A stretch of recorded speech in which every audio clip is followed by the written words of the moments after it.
happening? This is Rick, your host on the Show. Thanks for joining us. Let me get my notes ready. Day two back at it. Day two back at it.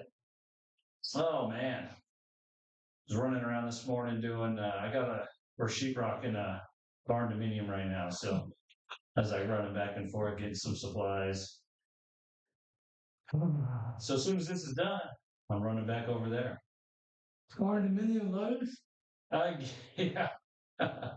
And it's a barn that has amenities you can live in. A barn dominium.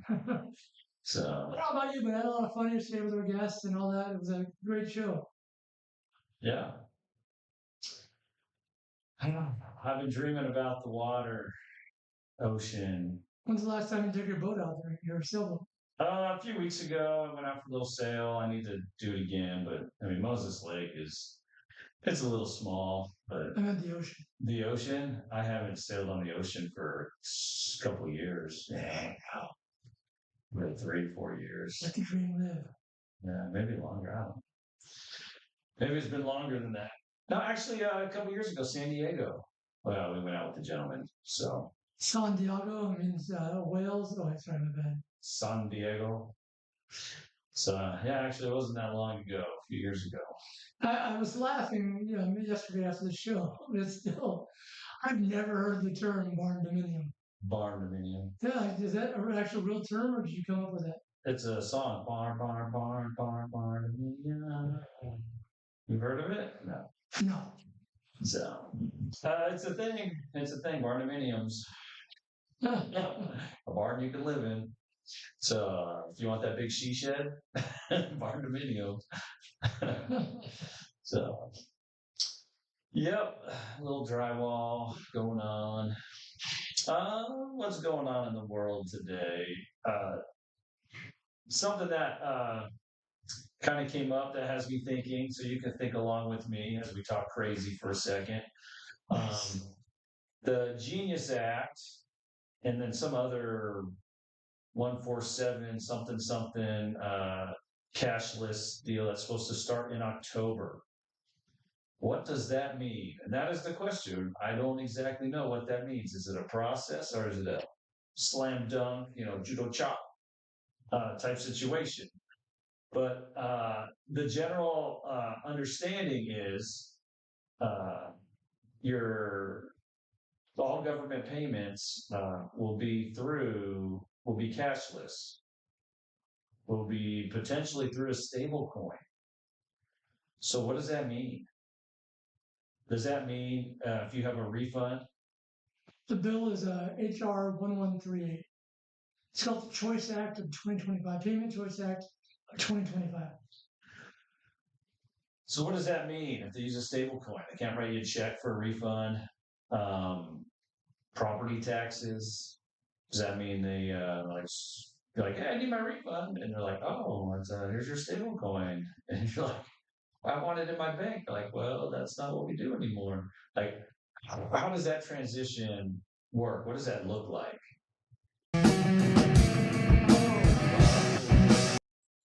New intro again.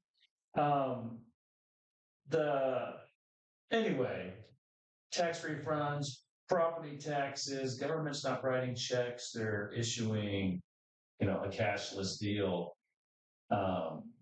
Why checks are they considered cash?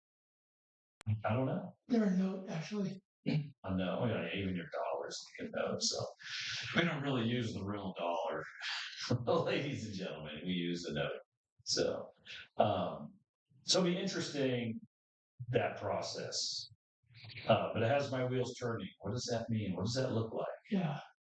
That's the thing, too. Like, you don't have to buy in 100% of everything. But one thing that I love about working with Rick on the show and other things, keep your eyes and ears open because you're going to find some new stuff if you stop being so darn closed-minded.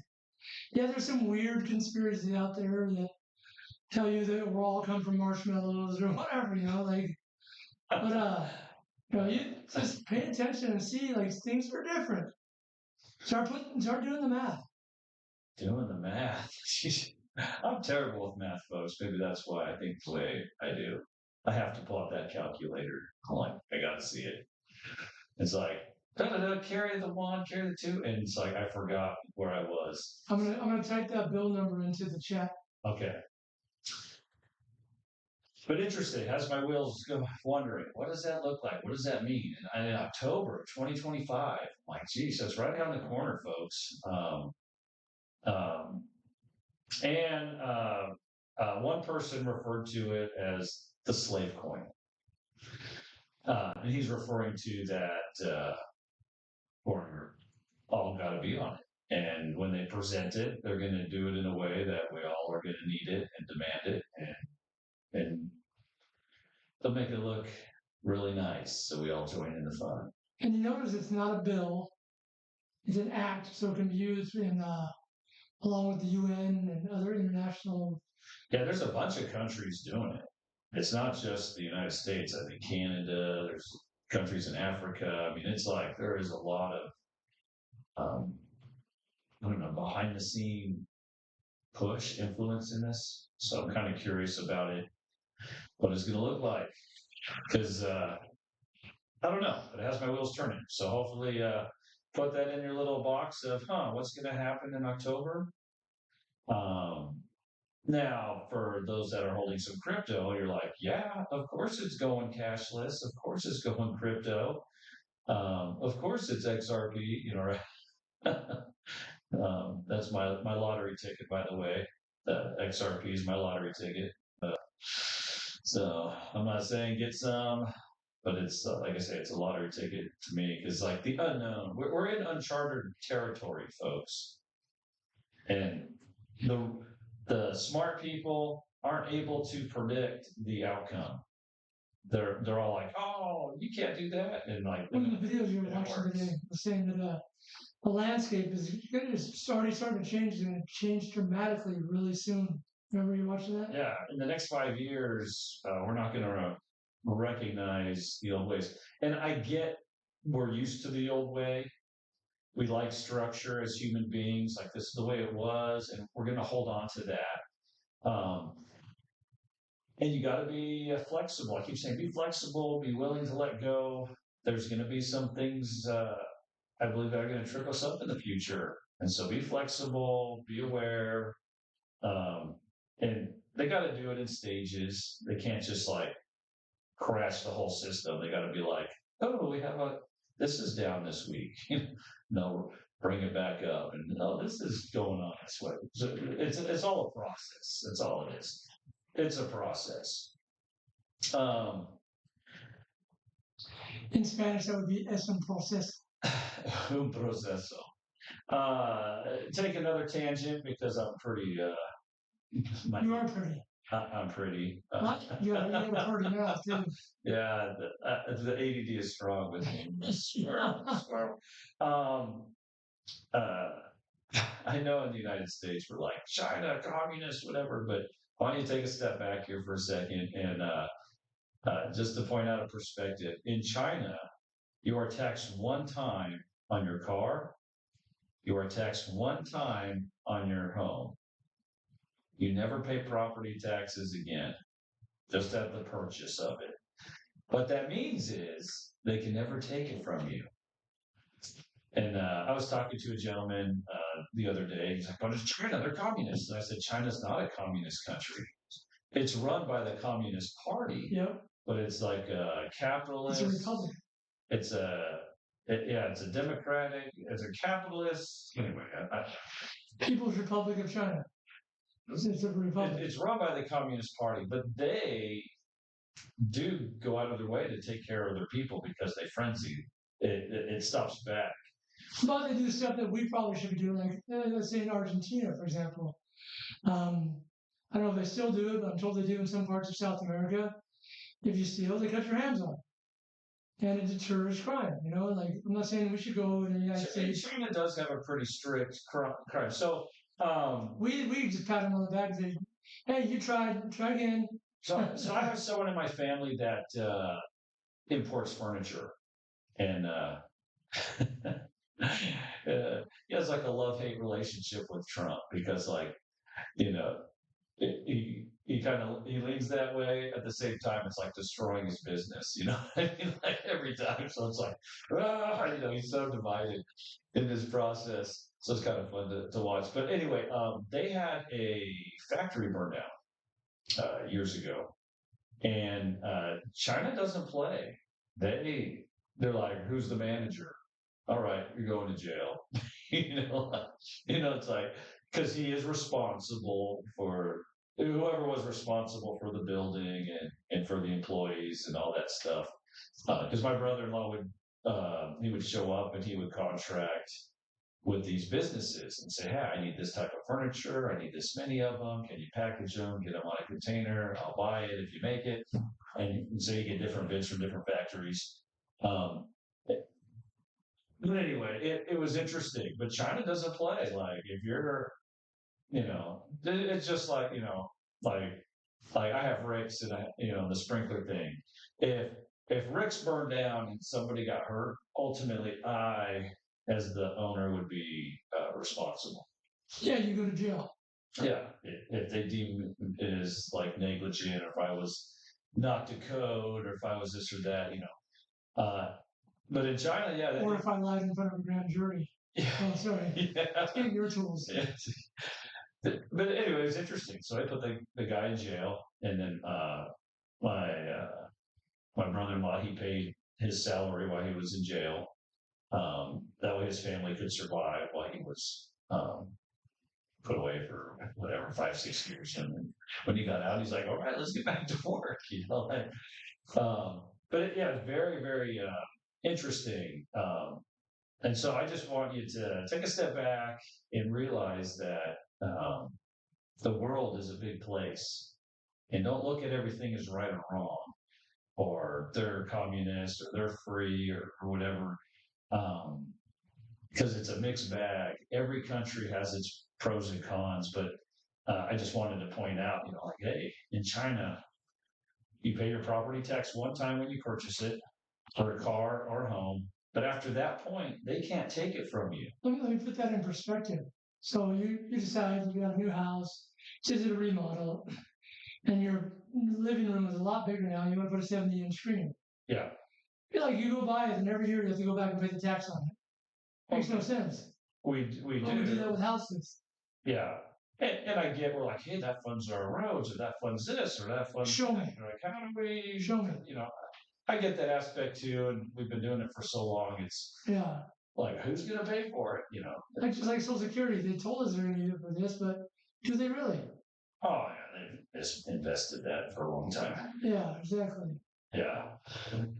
But anyway, it's just a unique perspective to consider. But somehow, China, hold on a second. Yeah, China. Turn the light. There you go. Yeah. China also, all their public activities are free. The zoo is free. Any park or zoo is free. Any national park is free to go to. That is for the people. And we're like, well, here we pay. And here's the thing: I have this game called I play on my phone from time to time. It's called Prison Empire, where I build a prison. And one of the key things in a good prison is making sure that they're occupied and busy and have fun things to do, like work out, classes, and all that stuff. And that's why China does stuff like that, so that they can have a more peaceful society. Whereas what the United States does, they throw open some sort of theme park and throw it out there. Say, yeah, fight for it. Yeah. $200 to get in. It's up to you. So anyway, just different perspective, different things, something to consider. You're like, what would it take for us to have free zoos, or us to have, whatever the government touches would be free? Come on, nothing's free though, right? Oh no, but there's funding that goes there. Yeah. Why are we paying twice? Yeah, true. Why are you paying twice for it? If I could look at all of our supposed where funding comes from, like the Discovery Pass, and I think we paid twice and triple. Like, I would really wish that Doge would have continued longer and like broke down some of that stuff, because Well, I think they did what they needed to do. they got the ball rolling. But everything's a blessing and a curse, because the answer to me is, blockchain. they could be like, "Oh, where's the money going? Where's the money going? This should have been all the stuff should have been done 100 years ago, 30 years ago, 20 years ago. Right? All these audits should have been done a long time ago." And blockchain like is the solution, so we can track every penny where it goes, what it's been. We could track it. Said like this went to who knows where. This went to Egypt, and this. Blockchain is the solution. So the whole thing is a big push, I believe, um, for, I guess, blockchain, crypto, and those things. That is the solution to problem. So it'll be interesting to see how that is implemented. And it sounds like it's already being implemented. October, right? You know, we're going cashless, and they believe it's going stablecoin. Uh, what does that look like? How does that work? Well, they've, I guess, painted a picture for you. Just take a look and you'll see it. Um, what else is going on in the conspiracy world? Definitions. So, Oh yeah, like Venom. yes, in the dictionary, look up virus. And a virus is a poison or a venom. I'm sure some of you are like, what? No, a virus is this little thing that gets in your body. Um, the CDC and anyway, my understanding is all medical stuff is supposed to be in Latin. I'm not a genius with any of this. It's just a rabbit hole I just rolled upon today. And so virus in Latin is a poison or a venom. So doctors claim it's something else. Um, like they have the authority to change the definition of a virus. And so we have the influenza and virus season. Right? You got to get that influenza and virus shot. They're like, for a poison or a venom? Like, what is going on here? But I thought it was very kind of interesting to go, what other words and definitions have been changed? I think, man, back when I was in the military, there was a person that had like a PhD in terrorism. And he was like, there's no definition for it. And he's like, you could call any agency, and they're like, well, it's just like, Only a 3-year-old. yeah. He's like, there's no official definition for terrorism. And I was like, oh, interesting. So they just kind of mold it and point the finger at whoever they want. It's funny you say that. I was in Scotland, and this guy he had the whole thing, the towel on his head and stuff. So clearly he's from the Middle East. And I saw his name. I go, how do you say your name? He's our Uber driver. I said, man, it must be tough being from the Middle East because everybody wants to assume you're a terrorist. And my brother looked at me like, Donnie, why are you saying this? But he looks at me like, oh, you have no idea, man. Like I always have the thumb on me because people think that because my name's Muhammad something or whatever that I'm a terrorist. And we made some jokes of it. So what? I said, why did you come here anyway? He says for school. I go, what? Terrorist school? Then we all laughed. And then he told me he was having a problem with his rocker arm in his car. I told him there's no big problem, too big or too small at Brothers Automotive, that he should look him up should he ever come to the United States, especially Moses Lake, Washington. The Brothers Automotive is the solution for all your auto repair needs. From spark plugs, oil change, engine swaps, and you name it. 509-761-9744. Brothers Automotive. Save yourself time and money. Call Brothers Automotive today again. 761-9744. I did not see that one coming. Right? I was like, what?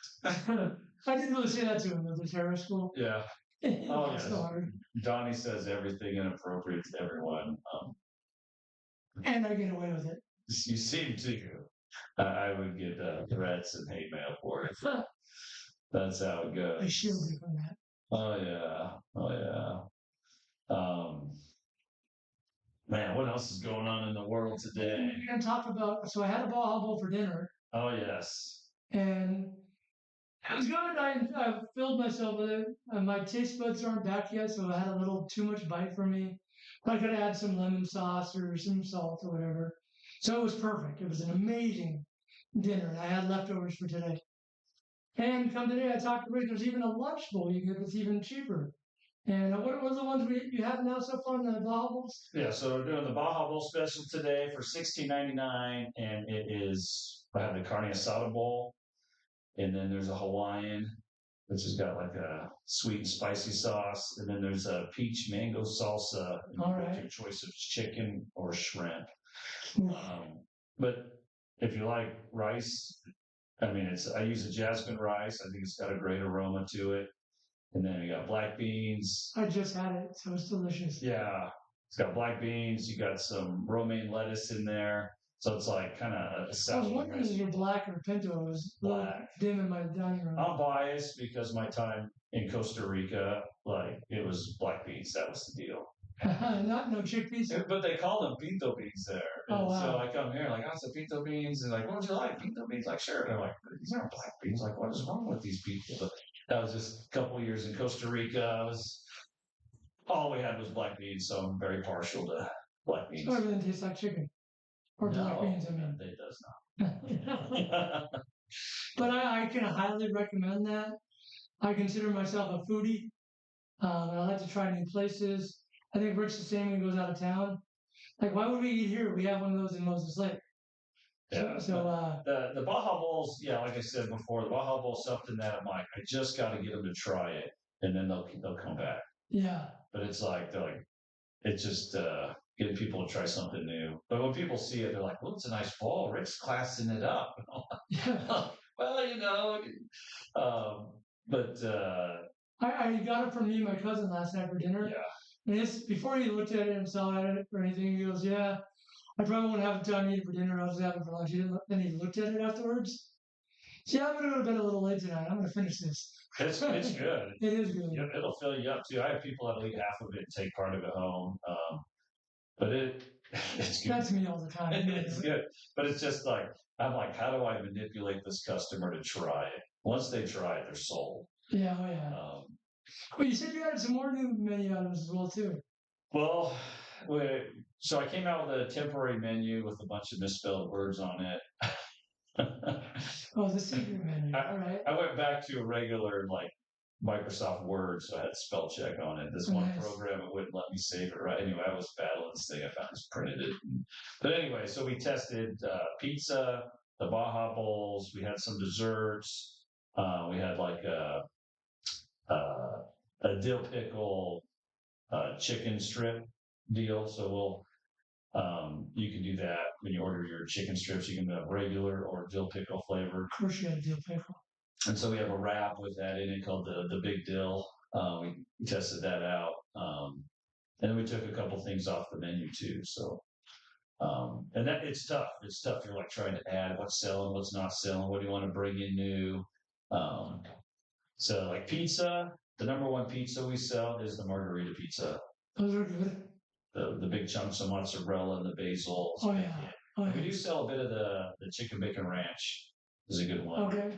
And you make those in house. You just throw the toppings on yourself and all that. Yeah, we throw the toppings on ourselves and we stick it in the pizza oven and let her go. It's like we set the temperature to like 550 degrees. So Yeah.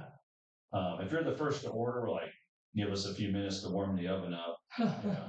It takes like 15 minutes to warm it up, but once it's hot, you stick it in there, and in like 5 minutes, ding, you pull it out, and everything's melted up. Nice.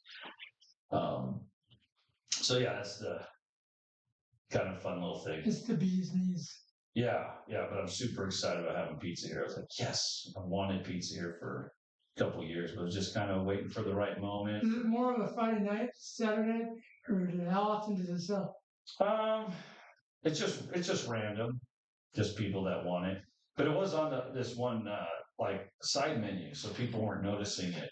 So I got everything. I'm moving everything onto the main menu. Yeah. Because they'll ask for a menu and they won't look at the little variety menu. So Office, I'll get these cameras to look at you after I do this. Oh, there he is. I stand up straight, Rick. Yes, It's and I think every business kind of goes through this process of, you're trying to bring customers in, you're trying to Otherwise, you're wasting money. please them, you're trying to bring out a product that they'll enjoy and that they'll like. And it, it's like I can't predict human behavior. Like, is it the title?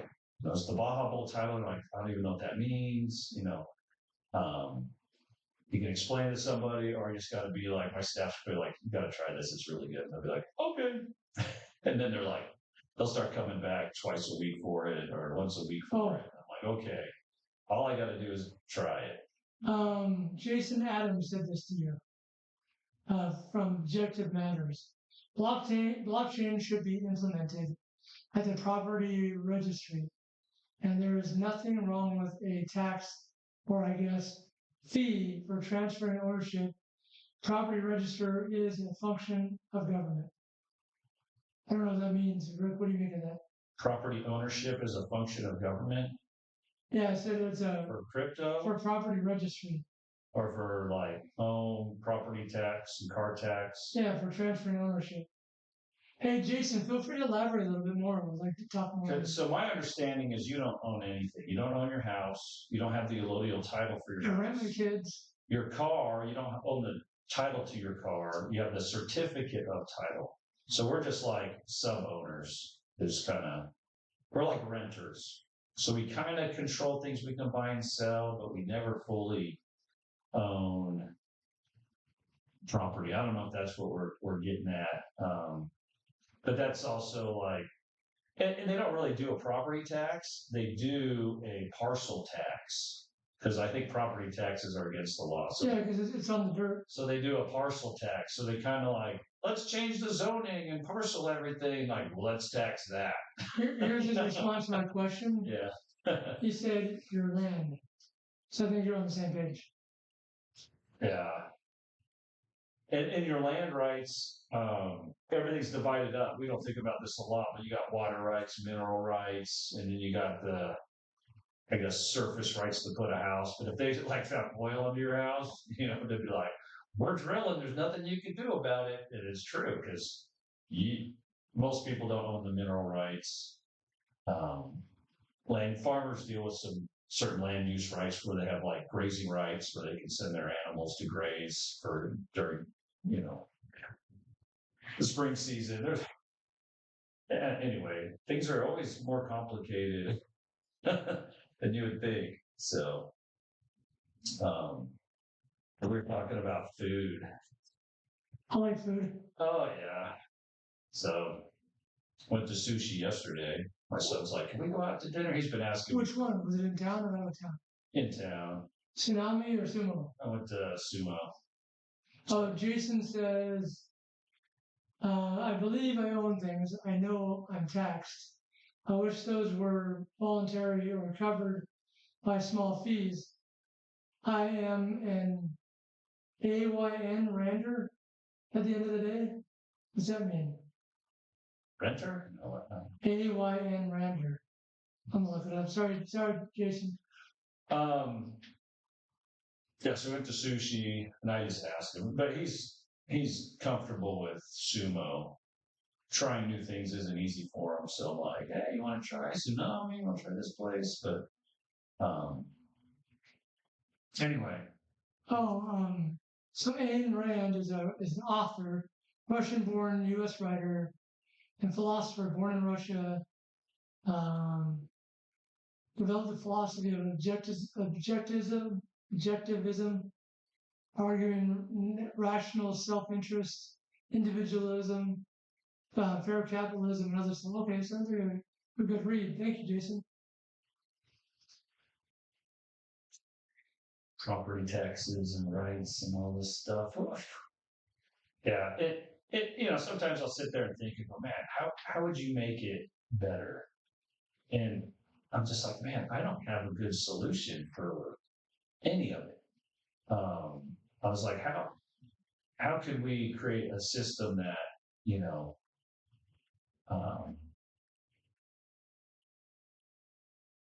that would be like tax free? I'm like, well, they make their own money.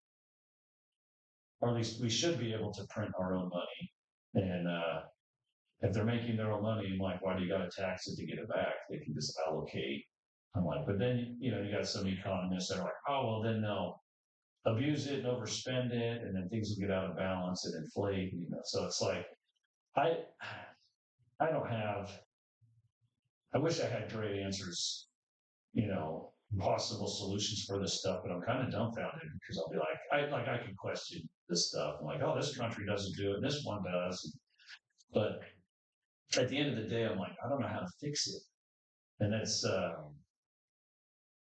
my and I think part of it is just we're raised in a system, and that's kind of all we know. And so how do you look outside of what's available to create something new that's like never been done before on planet Earth, to make a system that's amazing for everyone, or fair for everyone, or you can own a house and when you're retired and old, you don't have to pay property taxes and, be in the rat race anymore. It's like, how do you create a system that can balance all those things? And like, I don't know. So, um, yeah, I get I bring up some crazy stuff, but at the same time, even I don't have a solution for all of it, and it is what it is. But it is interesting to point out what other countries are doing. And don't get me wrong, I've spent 3 years overseas. I've been to China. I've been to Central America. Um, I've been to the Philippines.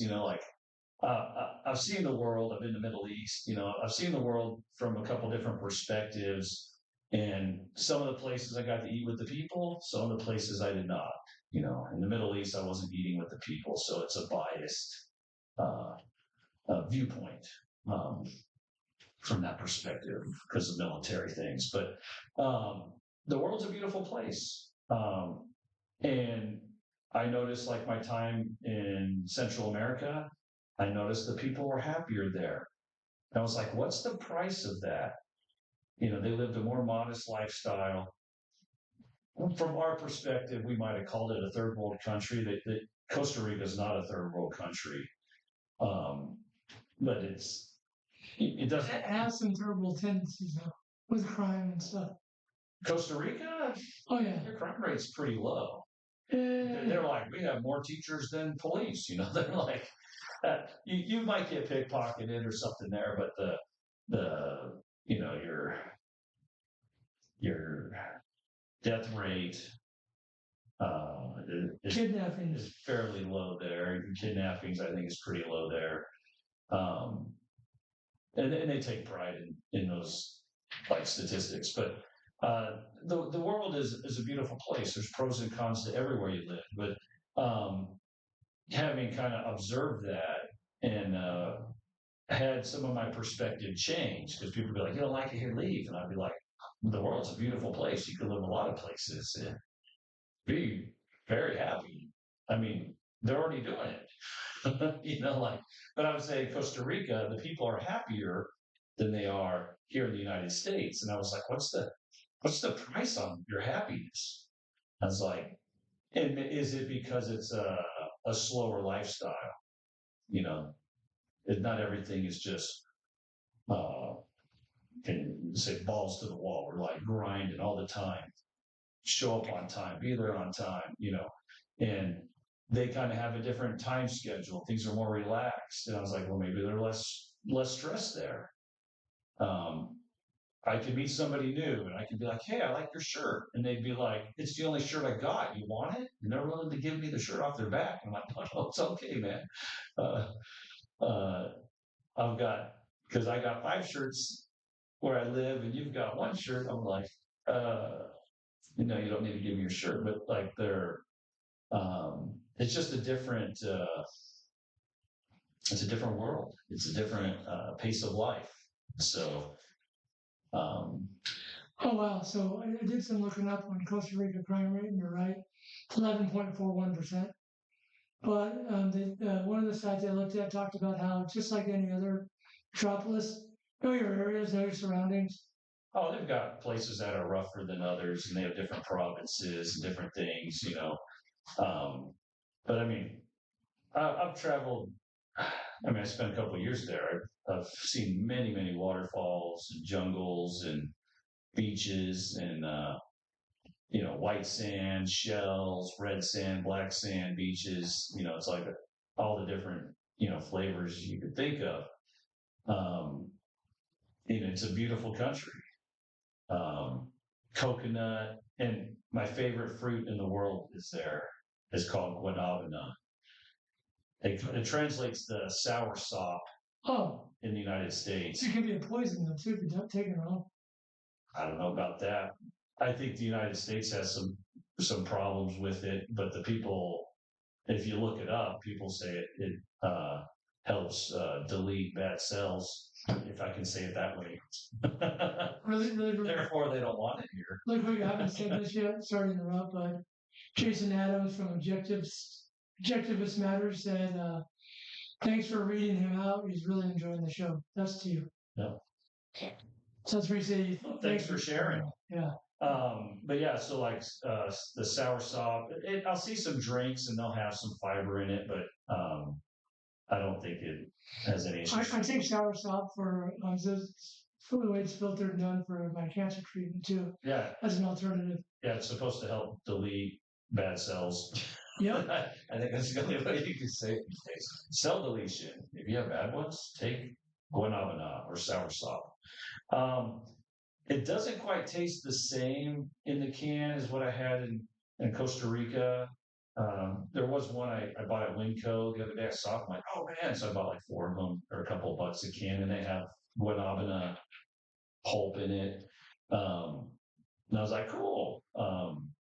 But we called it Fresca Celestial when they would make Heavenly their drinks out of gracious. it. Yeah, I was like, well, they call Frescas was like their fruit drinks Yeah. there. Uh, yeah, but that one more like that is the celestial drink. It was so good. He said, "Have you ever heard of?" It tastes like a smoothie. You're like, oh, this is like the fruit tastes like a smoothie. Someone said, "Have you ever heard of durian fruit in Singapore?" It's banned. Yeah, it's banned on the subway. Funky smell. It's banned on the subway because it stinks. That's probably true. But I mean, there's lots of cool stuff out there. I haven't really. I've tried the dragon fruit. I'm like, whatever, like that. Wasn't impressed. Well, the flavor's not there for me. Right? It looks cool. It I does. feel like anyone had a mamoncino? No.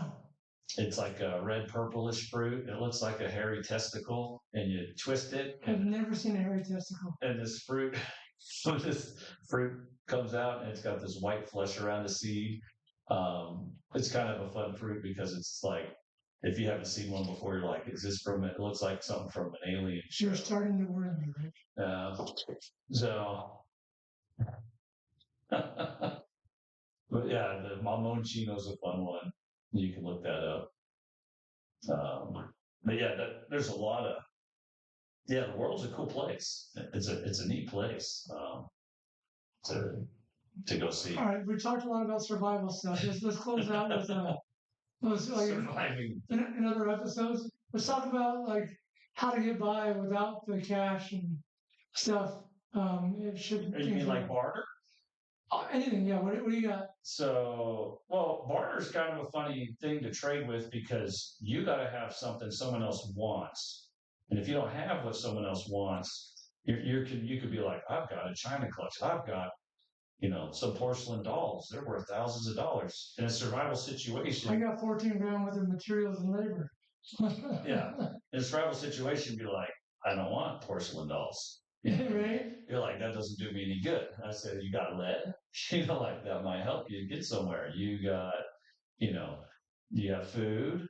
Do you have seeds? Do you have something of utility that either you could trade on or not? But yeah, in a survival situation, barter, is a skill.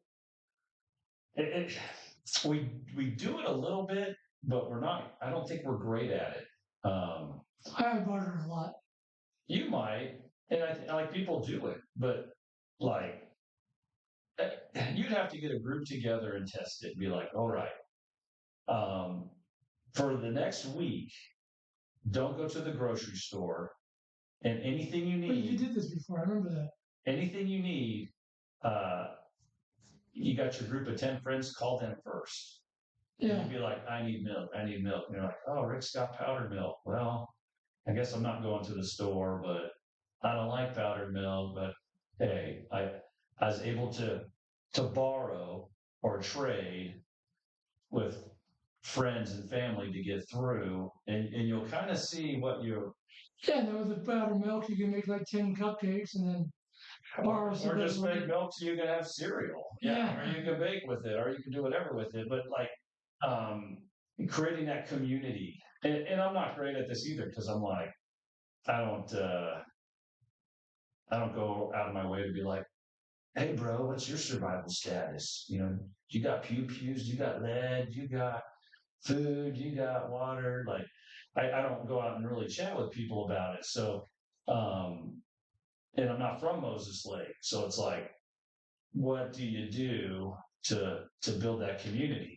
And then you're like, you want to be a weirdo and be like, hey, it's Yes. like, Yeah. like, hey, I'm doing this, it's like, and then you start if you tell people what you have, and they're like, well, I'm going to Rick's house when the crap hits the fan, and I'm like, well, I hope you're ready to work, bring your shovel, like, hope you're ready to work because no free rides. That's right. Ask, grass, for cash. Wait, Yeah. no, sorry, wrong analogy. Uh, My bad. so it's yeah, how do you survive without cash?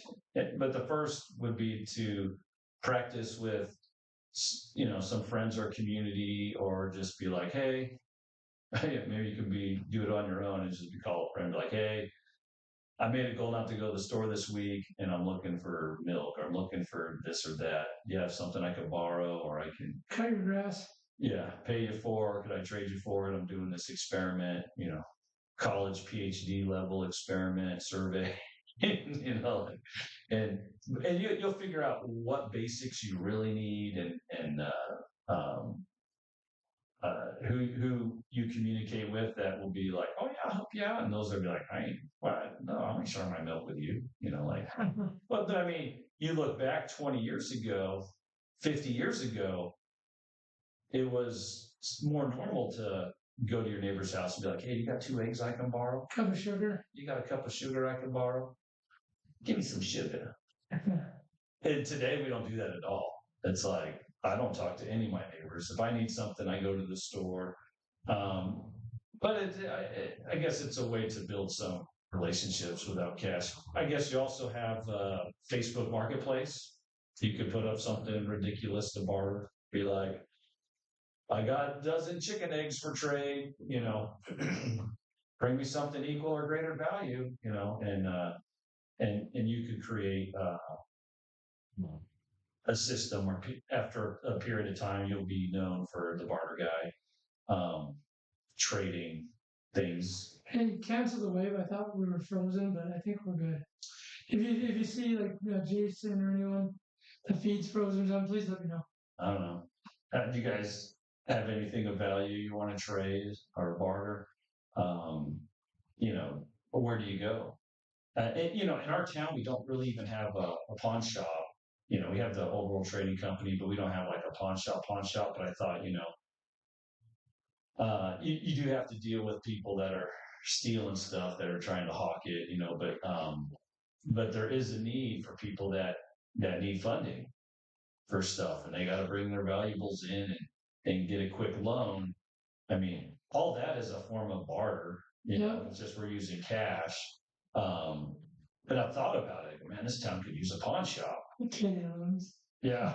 Could you imagine having a pawn shop that's just like barter? All it is barter. Yeah, that'd be great. But most people, because what we use is cash, they just want cash. Yeah. So how do um, you could sell something for cash, and what am I trying to say here? And then buy it. Your market drops a lot when you go to barter. Yep. Because, like I said, you got to find something that they want. You're like, I got a tractor. I'm like, well, I don't need a tractor. I have a donkey. I don't care that it's worth $500,000. I can eat a donkey. Then I'd be like, okay, I got this tractor now. Can I sell it? Or is there a farmer? So So barter reduces a lot of your potential clients you're dealing with. And then somebody clever will play a middleman and they'll be like, oh, I got a farmer here and I got a guy there. And they have like these barter companies that'll come together and then they charge like a realtor, they charge a 10% transaction fee in the middle for the trade. So they'll be like, you got a $10,000 tractor and you're doing this. And they're like, pay me 1,000. Um, so that, I mean, there are things out there. Now, I don't know of any in Moses Lake that like any bartering businesses here, but some of the, I think the bigger cities, they'll have like a bartering thing where businesses and people can introduce products and services. Travel around with all barter fairs. They do those a lot. But we're having issues. Yeah. All right. Sounds like we're having some issues.